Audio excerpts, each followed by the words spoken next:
set to go. How do you do? I'm Wab Kinew. I'm running to be your premier, and I am running to ask for your support, and I'm asking you to vote for better healthcare in Manitoba. Now, more than 7 years ago, the PCs were elected in this province, and Heather Stephenson and her team, under the direction of Brian Pallister, began systematically dismantling healthcare in this province. The single biggest mistake that they made was to close 3 emergency rooms here in the city of Winnipeg. So many of the other healthcare problems that we've seen are related back to that original mistake that they made. Us being on lockdown during the pandemic for longer than we probably should have been. The people who died when we attempted to transport them out of province. The ICU patients generally that we had to send out of Manitoba. So many of the stories in the emergency rooms of seniors waiting for 12 hours, 14 hours in pain. It all goes back to the PC's decision to close 3 emergency rooms. This was the single biggest mistake that the PC's made in healthcare. And let's be clear, Heather Stephenson, Brian Pallister made the decision to close emergency rooms to save money. Manitobans may have gone along with this, just trudging along because they were forced to accept some of the PC spin, or they were forced to accept this language that we didn't have the resources to adequately resource healthcare in Manitoba. But that's not true. There are more transfer payments going to the provincial government. We have a plan to fix the staffing crisis in healthcare, and we know that there's a need for more emergency services across the province. So today I'm very happy to make what I consider to be an historic announcement that will change the trajectory of healthcare in Manitoba for the better. Today the Manitoba NDP is announcing that if we're elected government on October 3rd, our team will build 3 new emergency rooms in the city of Winnipeg to replace the ones closed by Heather Stephenson and Brian Pallister.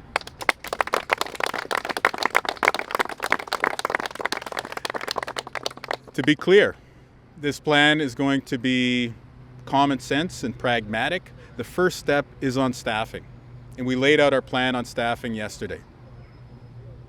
Retention, recruitment and training, and building towards a shared mission for the future of healthcare in Manitoba.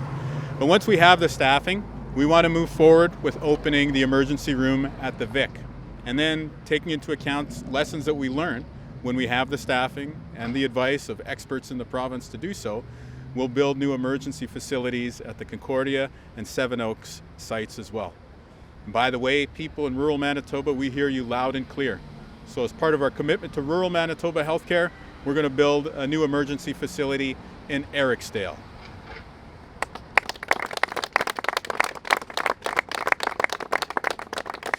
And what of this great hospital behind us at St. B? Well, one of the things that has taken place is because the situation is so bad in our emergency departments, in fact, CIHI says that we have the worst emergency waits in the country, that some of the other really damaging things that the PCs have done to healthcare have flown under the radar. And one of the really bad things they've done is to dismantle the cardiac care program here at St. B. So part of our commitment today is also to repair and rebuild the cardiac sciences program here at the St. Boniface Hospital.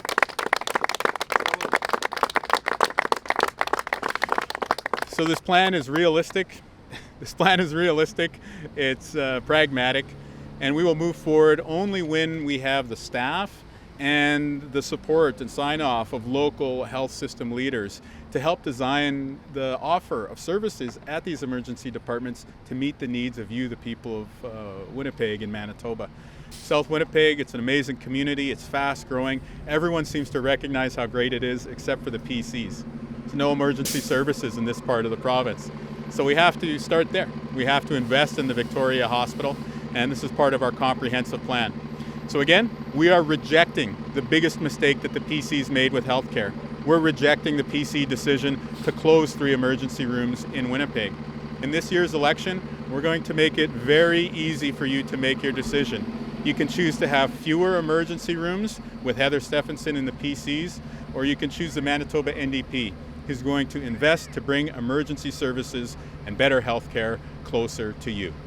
So this October 3rd, we're asking for you to vote for better healthcare. We're asking for you to make the decision so we can make life better together. Thank you very much.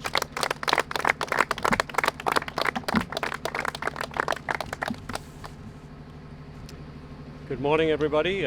Ms. Norma Wab, thank you for inviting me to say a few words. My name is Dr. Eric Jacobson. I am an anesthesiologist, an intensive care physician, and I'm a professor of medicine at the Max Rady College of Medicine. I have practiced medicine in Manitoba intermittently since 1986, first as a rural primary care physician in Burden, subsequently becoming a specialist. I work clinically both at St. Boniface behind me and at the Health Science Centre. In the last 7 years, I have witnessed an inexorable deterioration in access to medical care for Manitobans, both for primary care and specialty care. This has resulted in unconscionable delays in receiving care and poor health outcomes. It is a well-known scientific fact that the lack of access to medical care, both primary and specialty, manifests by increasingly using emergency department for care.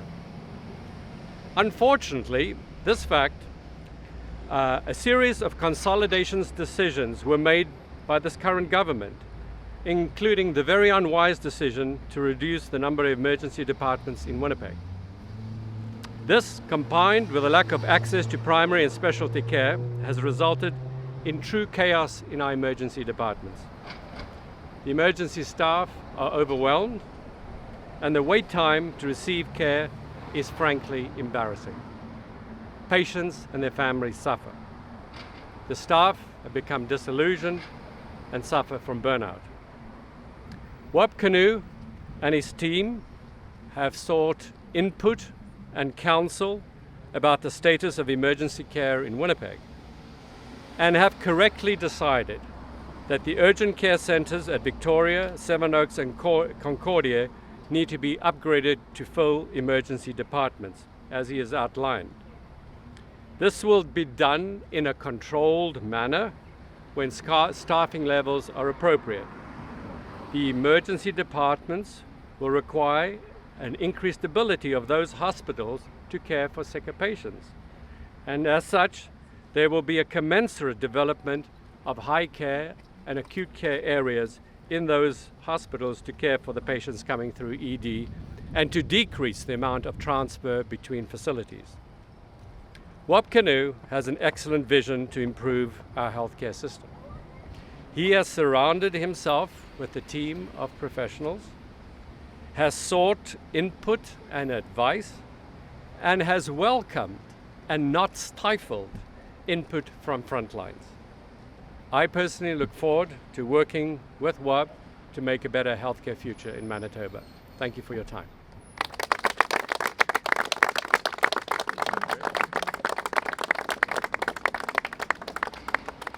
A few big picture questions, but first, if we could just rattle off some of the factual pieces here. What's our timeline? Well, it's taken the PC 7 years to break our healthcare system. It might take us another 7 years to take these steps towards rebuilding it with the 3 new ERs we're talking about here today. And again, the reason why we have to take the time to get this right is one of the big mistakes of consolidation is when the closures were rushed at the Vic and at the Conc and at the Seven Oaks. They tried to cram for the test and the PCs failed. The result? The emergency room here at St. Boniface had to go on diversion because they couldn't handle the increased number of patients coming from the area around the Concordia Hospital. We saw that before the pandemic. So these health problems we're seeing in Manitoba started before COVID, and they started with the PC cuts. The plan to repair them, it's going to have to be a plan that's phased in over a number of years. The first step is staffing. The only thing that is going to allow us to move forward with healthcare in Manitoba is to fix the staffing crisis. So that has to come first. We want to begin by hiring the 300 nurses in Winnipeg over the next 2 years. That'll help make up for the 300 nurses that were cut by the PCs. Once we hit that target at 2 years, then we can look at putting shovels in the ground at the Victoria site, which we hope to do within a first term. Learning the lessons from there, we'll proceed on to the Concordia and Seven Oaks sites. We're budgeting $150 million on the capital side. When it comes to the Victoria site, we'd be making similar allocations for the Conc and the Seven Oaks sites, but again, we're going to scope and scale those projects to match the needs of the health system leaders and the surgeons and the docs who work at those sites, because we want to get it right. When you talk about operating, Once those facilities come online, which again, that's going to be in future budget years, you're looking at about a $4 to $4.8 million annual operating cost for each of these sites. The real thing, though, that we need to understand is that we're very proud to have the capacity to work with experts like Dr. Jacobson, like Dr. Brian Postal, people who have turned areas in our healthcare system which were formerly struggling around into real success stories, like the anesthesiology program under Dr. Jacobson. And so we're going to work with the local experts to get this plan right. First, it's staffing. Then when we have the buy-in from local health system leadership, we'll move forward with building new emergency rooms at Victoria, Seven Oaks, and Concordia to repair the damage that Heather Stephenson and the PCs caused. Why the Vic first? There's needs throughout the city. There are huge needs throughout the city, but we have to proceed in a responsible manner. It took us years to get into this situation. It's going to take us years to fix the damage the PCs caused. But we understand how exciting and vibrant South Winnipeg is. It's a huge part of the city. Waverly West alone has a population that rivals the city of Brandon, and yet they have no emergency services. So that's why we stood with firefighters to announce a Waverly West Fire Hall. And that's why we're here to commit that Victoria General Emergency Department, a new facility there, is part of our plan to support and bolster the growth of South Winnipeg, as well as surrounding communities like Niverville. It did not sound like even a few months ago that this was on the table. Costs had been cited as an example. Why can you now do this now? What has changed is the amount of transfers to the provincial government has increased dramatically. We knew that the way that they went in and gutted the physical space, the way the PCs gutted the physical space at Victoria General would require significant investment to overcome. But we now have the resources to do that. We now have the fiscal capacity. We have the resources we can use to invest into healthcare here in Manitoba. Plus our team has the plan when it comes to staffing. And so when we were sitting down and looking at the numbers, we looked at each other and we said, we now have the ability as our team, as a province of Manitoba, to reject the single biggest mistake in healthcare that the PCs made, which was to close the 3 ERs. And so we decided, you know what? We're not like the PCs. Heather Stephenson wants to close emergency rooms. I want to build emergency rooms. And that's what today's commitment's all about. And this plan is ambitious. Your colleague used that word as well. Yes, I agree. Is this possible? It's possible because we've got a plan to fix healthcare in Manitoba, starting with staffing. And once we have staffing resources, yesterday I proposed a shared mission for healthcare in Manitoba about doing better for our kids. But in order for us to continue recruiting after we hit some of these first goals, like say 300 nurses in the city of Winnipeg within 2 years, we need to have the facilities to house these people. We need to have the services, an expanded suite of services offered to the people of Winnipeg to be able to continue recruiting people. So we have, one, needs that the population of Winnipeg and Manitoba have for increased access to emergency services. Plus, we're making a huge commitment on hiring, and that creates a need to have new facilities for those people to work in. So really, this is part of a comprehensive plan to fix healthcare here in Manitoba. And one of the signature pieces of it will be to reject the biggest mistake the PCs made, which was closing these 3 emergency rooms. En français, OK. En français maintenant, est-ce que vous pourriez me résumer un peu l'annonce, s'il vous plaît? Oui, aujourd'hui nous sommes ici pour annoncer qu'on va ouvrir 3 nouvelles salles d'urgence dans la ville de Winnipeg pour appuyer le peuple du Manitoba et puis pour dire que c'était une grande faute par les conservateurs de fermer les salles d'urgence chez Victoria, Concordia et Seven Oaks. Certainement, c'est un grand défi dans le système de santé maintenant. Et puis, on va avancer notre plan avec les salles d'urgence quand on a les infirmières et les médecins pour ouvrir ces centres. Mais c'est très important pour nous, comme le NEO, de dire que maintenant, nous avons les ressources dans cette province. Nous avons un plan pour améliorer la situation dans les hôpitaux. Alors, nous devrons annoncer un plan pour offrir plus de services à vous, le peuple du Manitoba. Nouveau dans quel sens? Nouvelle salle d'urgence dans quel sens? Nouvel bâtiment. Les 3. Ouais. Puis Eric, Le premier. tu peux m'en parler aussi? Oui. Le premier à Victoria, ça va être un nouvel bâtiment, ça va être une nouvelle salle d'urgence.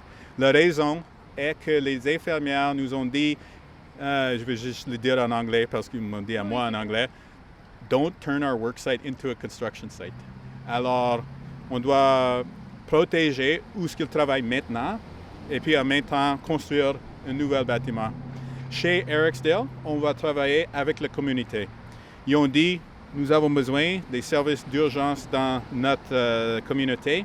Il y a une Première Nation là-bas aussi. Il y a des grandes compagnies dans la région, des autres communautés. Alors, nous allons travailler avec eux pour avancer un plan qui travaille pour eux. Puis ce nouveau bâtiment-là à Victoria, Ouais. on parle de 2 ans pour engager des infirmières, mais après Ouais. ça, est-ce qu'on sait à peu près ça va prendre combien de temps à construire? Dans Être 4 ans. fonctionnel? Dans 4 ans ou 4 ans après avoir engagé Non, des non, non, non. infirmières? Juste dans un premier terme d'un gouvernement. Ça peut que ça va prendre 4 ans, mais si on pourrait le faire dans 2 ans et demi, 3 ans, oui, on va profiter de cette opportunité. Puis 2 dernières questions. Ouais. Premier. Ouais. Pourquoi Winnipeg Sud? Pourquoi commencer par Victoria? Peux-tu me reparler un peu de la population de Winnipeg Sud? Bien, il y a beaucoup de monde qui habite dans le sud de Winnipeg. Il y a beaucoup de quartiers qui sont excitants, avec beaucoup de jeunes, beaucoup de familles. Et puis maintenant, il n'y a aucun service d'urgence là-bas. Il n'y a aucune salle d'urgence.